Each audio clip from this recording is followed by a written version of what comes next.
The movie starts by narrating that the kingdom of Aquafo was once ravaged by the empire of Zol. However, due to the fear of wolf fever, they called off the invasion of Aquafa's sacred fire horse village. The kingdom of Aquafa was under the control of Zol, except for the sacred firehouse. The movie begins with a pack of red-eyed wolves shadowing the land, running around frantically. Scene shifts to a mine where the servants of Zol are brutally making the people work. One of them is a former soldier named Van, who stops the sergeant from hitting another slave and helps the slave carry his load. Enraged by Van's behavior, he is locked in prison. The wolves of the sacred fire horse attack the people, killing everyone in the mine. Van sees red eyes in the dark, and as his vision becomes clear, he realizes that the wolf has a child in his mouth. To save the child, Van distracts the wolf and grabs it by his mouth to protect the child. Van successfully saves the child, but the wolf bites him, causing him to faint. While he is unconscious, he dreams of his wife and son,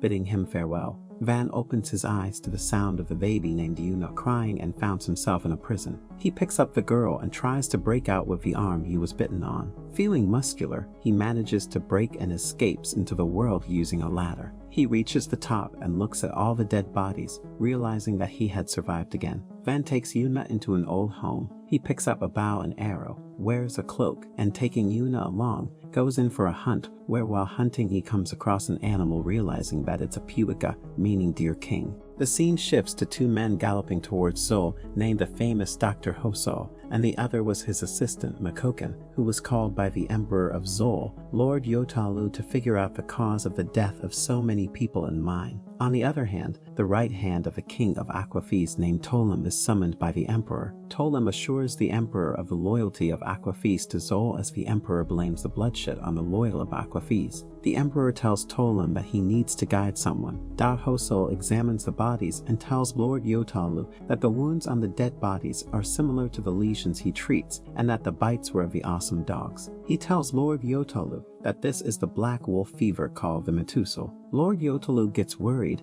as his brother was suffering from the same disease. Dot Hosol, Tolem, Lord Yotalu, and Makoken go underground to the mine. As they enter the mine, they see a woman named Sei investigating the place. Tolem assures everyone that she was with them. Sei informs the clan about a man who had made out alive. Sar further tells that it seems that he was bitten by the dogs, as there was a pool of blood. Sei tells them that he was not dragged by the dogs. He walked away as there were footprints on the ground, and there was the print of the dragging chain. Hoso asks for confirmation and then carries on with the investigation. The guards reveal the name of Van and give his details. Upon hearing the name, Lord Yotalu remembers Van of the Lone Antlers. Tolem, to save himself, tells Lord Yotalu that Sei would find the man as she was an expert in it. Makoken whispers in Dao Hosol's ear that it would not be easy to find Van, as the slave was a survivor of the elusive Lone Antlers. Meanwhile, Van rides on the Piaku. An injured calls for help and screams at Van for riding on his Piaku. He makes acquaintances with that man, who gives him the details of Piaku and how he is trying to breed it, as the Zolian army gives good money for it.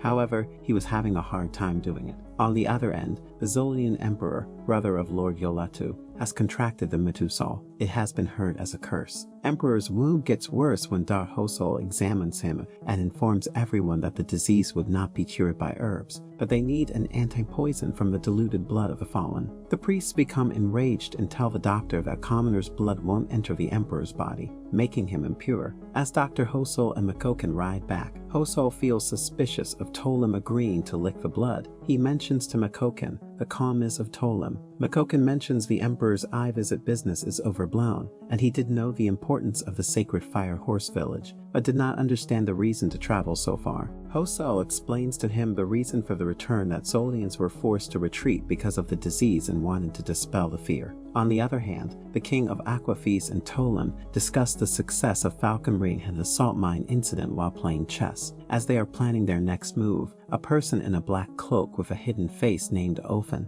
informs them that the Emperor's Eye's visit would reach his fire horse village by spring. Tolem tells Ophen to plan the next move cautiously and carefully, but Ophen replies angrily and leaves. The king is concerned, but Tolem comforts him and discusses another issue, whereas Sei searches for Van. Van, Toma, and Yuna reach Toma's house, where they are welcomed wholeheartedly by Toma's family. The family offers Van food and shelter in exchange for working for them. Yuna starts to feel sleepy, and after changing multiple laps, she ends up sleeping in Van's lap, calling him Dada. In the next scene, Lord Yolatu's brother dies because of the Metusal. Dar Hosal tells Makoken about being trapped between Aquafa and Zol. Meanwhile, Van goes to the forest to cultivate Ashmi, which makes him dizzy, but Yuna's voice brings him back. Van is seen to settle in with Yuna and Toma's family, but remains concerned about the future. In the next scene, Toma's father tells Van about the treaty they had with the Zolian army due to the lone antlers. Van tells the old man how he saw a herd of Piaku being attacked by wolves and one of the pawns was not able to run, so an old buck saved him. Van questions whether it was the bravery of the buck or was it his duty. Toma's father tells Van that all the lone antlers died, to which Van gives no response and takes Yuna on a ride, where he has an encounter with Sei. However, both move on. Contrary, Datar Hosal is still confused about the spread of the disease. On the other end, Toma's family and their clan discuss the spread of Metusal and predict that probably this was a punishment for Lord Yutala for scorning Aquafa. As all of them sit discussing the situation, they hear a noise. Van leaves the tent and goes out to see a lot of men holding lanterns. The men were there to take Van and he surrenders. However, upon being attacked and about to be shot, a black dog attacks the shooter. Tolam realizes that it was Ofan who brought the wolves here. Van runs after the wolves, feeling unexplained energy in himself to save Yuna, but before he could do that, he is attacked by Sei. Sei starts to battle with Van ferociously, but Van leaves her whispering Yuna's name. Datar Hosal and Makoken arrive at the scene, and the doctor directs Makoken to distract the men of Tolam away. The scene shifts to yet another one of Van's dreams about his wife and an old man named Kinoi calling Van to him, telling him that he possesses inside-out power. Van wakes up in the worry of Yuna, but is stopped by Datar Hosal, who makes a pact with Van that Van would give him some of his blood once he has recovered, and orders Sei to find Yuna. They all start to look for Yuna together.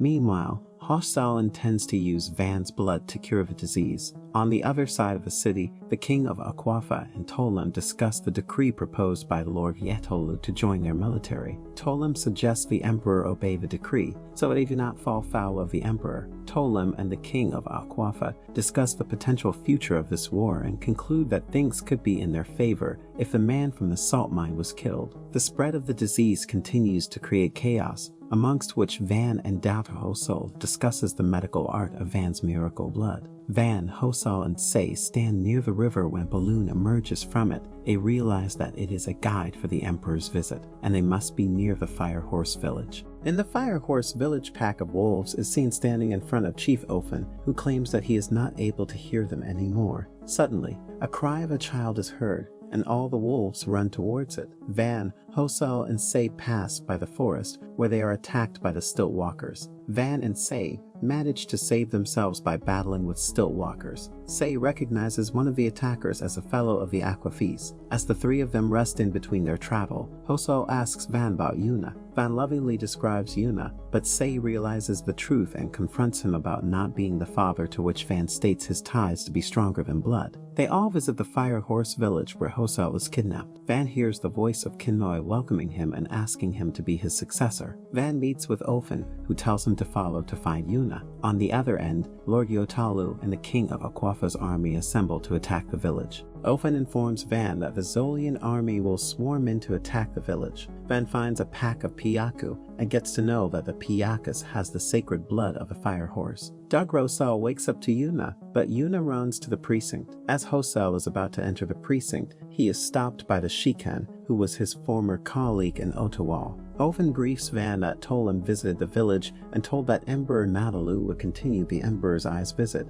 and they were no longer afraid of a disease. Kinoi tells Van he is the chosen one. Datar Hosal examined the patients who had contracted Metusal. Shikan tells Datar Hosal that these people got bit voluntarily as they were released by Chief Ofan. Despite them being Aquafis, they still contracted the disease. Shikan tells that the person who survives a bite of the awesome gets the power of the Dog King, therefore the selected one was Van. Sei surrenders to Tolam, confessing he let Van escape. Makoken recognizes Sei and asks him about Hosal. Chief Ofan shows Van the way to the Dog King, claiming him to be the chosen one. Hosal contradicts that it was a disease and Van's blood could save the people, Van enters the precinct, hearing the voice of Kinoi, the Dog King, telling him about his power. However, Van refuses to obey those powers. Yuna is strangled by the branches of the tree, and Kinoi tells Van that she was also privileged to be selected by the Awesome as their queen, to which Van objects. As the branches encompass Van, he tells the Dog King that he shall resist this power.